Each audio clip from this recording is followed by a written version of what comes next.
The Cleveland Browns assistant GM is brutally honest about Shedeur Sanders' future and Dillon Gabriel being named QB2. The Cleveland Browns thought they could control the story, but one sentence from Shedeur Sanders just blew the whole thing apart. An assistant GM opened his mouth, shaded the rookie, and the NFL hasn't stopped talking since. It was supposed to be a quiet media day in Cleveland. Harmless interviews, some praise for Dillon Gabriel, and polite corporate smiles, but a subtle jab slipped out, questioning whether Shadour was really ready for the league, and the spark hit dry grass instantly. Within hours, every ticker and timeline asked the same thing. Did the Browns just disrespect Shedeur Sanders?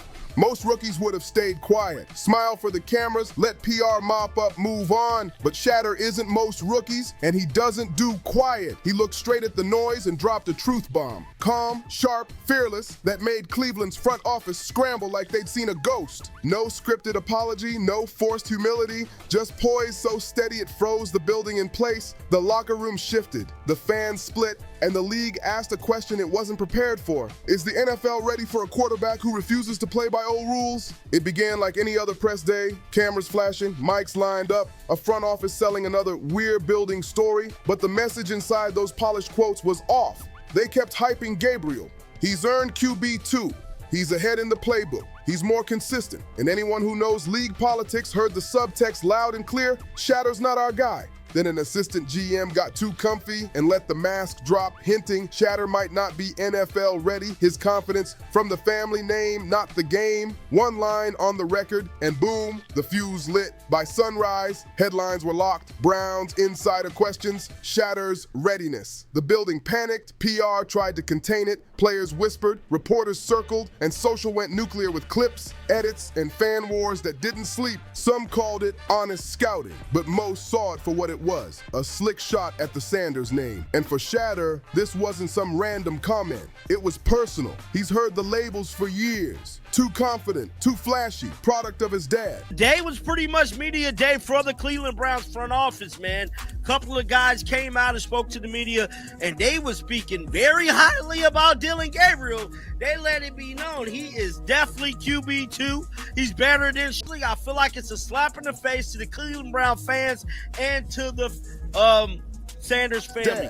And each time they tried to box him in, he got sharper. So when Cleveland's assistant went public, Shadour didn't hear criticism, he heard challenge and decided to answer like a pro, not a puppet. He stepped to the mic, no script, no handler, and spoke from the chest. I feel like I've put in the work. I feel like I belong here. I know my worth. I know what I bring. The words were simple. The tone was ice cold, and the building went silent. That calm wasn't arrogance, it was clarity, and it flipped the conversation on contact. Instead of rattling him, the jab exposed the system. Why does confidence bother people only when it comes from someone who won't bow to the mold? Shadour didn't beg for validation. Because for the simple fact, Shador was not given the same opportunity as Dillon Gabriel. It was displayed in front of the world when y'all put out the third string line for him and let Dillon Gabriel run with the twos. I don't give a damn how you spin it, what you say. He should have been given the same opportunity.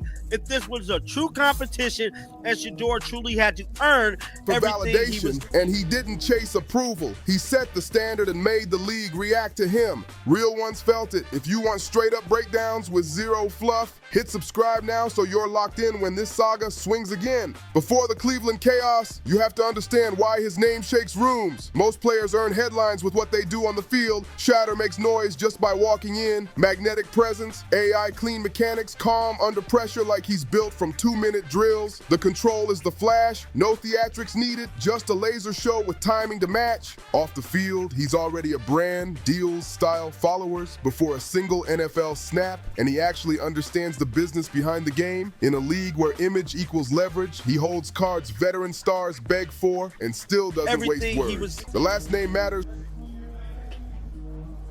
Obviously, I think overall as a player, I feel like I put in the work. I feel like everything I do, I try to do it to my best, and that's all I ask for. So I feel like everybody feels like, they should be on the team, and if you ask anybody on the team, would they feel like they belong, in their own eyes. So I feel like I do, but I'm my own player, I think about myself in a high regard, of course.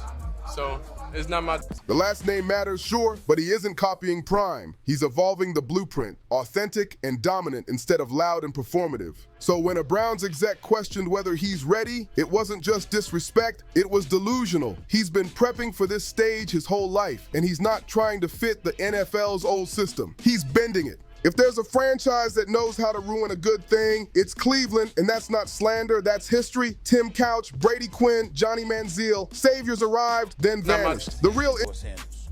And I'm going to tell you why. I think he's being set up to fail.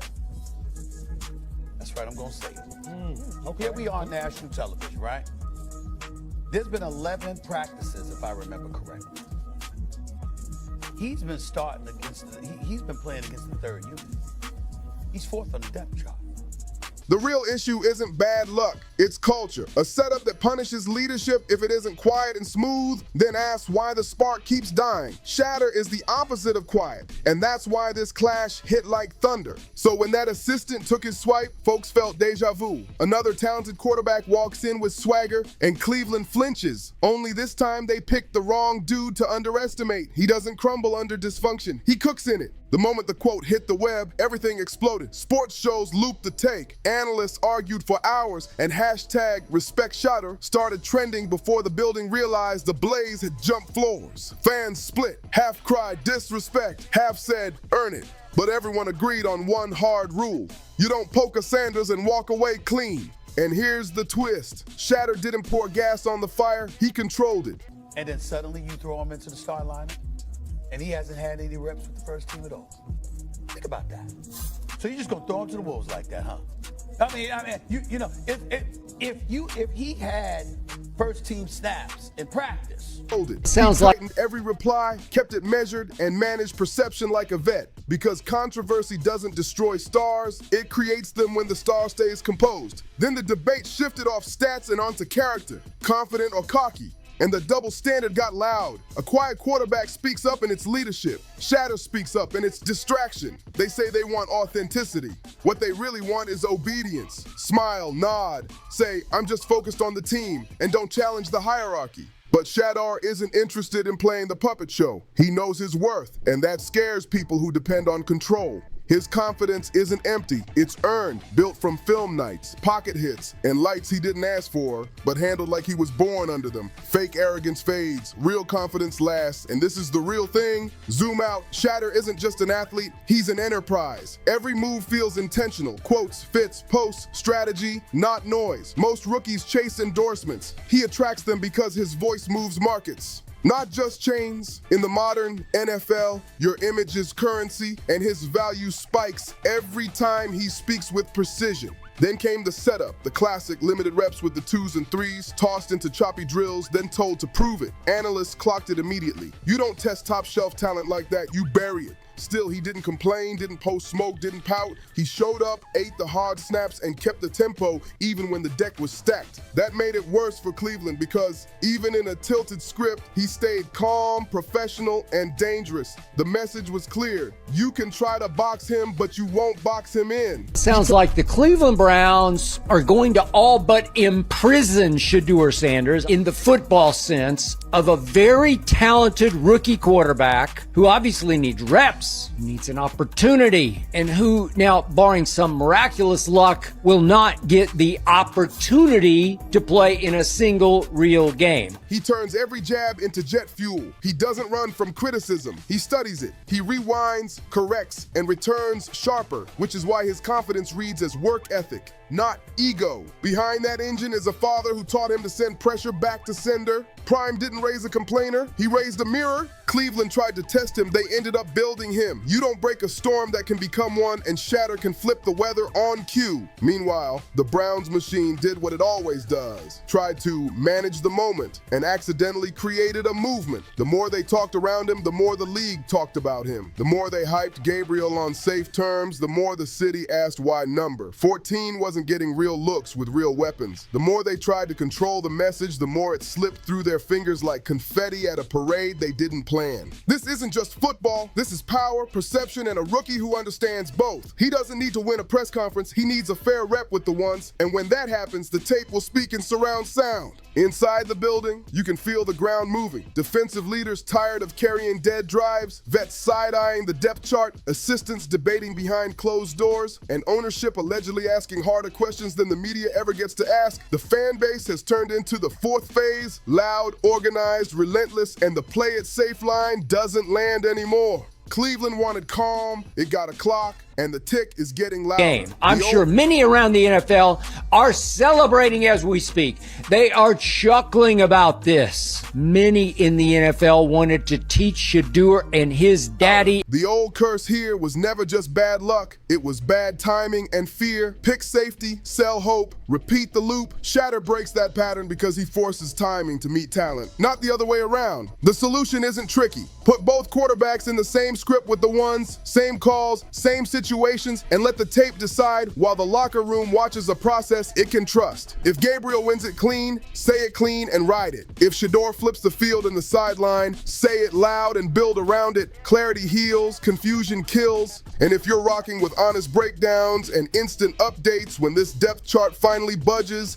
tap like and subscribe so the algorithm doesn't bench you for the next chapter. Here's the truth you can't unhear. The Browns tried to test Shedeur Sanders and ended up handing him a platform. They thought the jab would shrink him. It scaled him. They thought the setup would stall him. It sharpened him. He isn't just ready for the NFL. He's redefining what ready looks like when a quarterback is honest, outspoken, and still a leader the room respects. The question isn't if Shedeur Sanders is ready for Sundays. The question is whether the NFL, and Cleveland in particular, is ready for this kind of quarterback. One who won't fold for PR, won't flinch for politics, and won't play small to fit anyone's comfort zone. Because if this week proved anything, it's simple and scary for the status quo. Shadour doesn't follow eras. He starts them.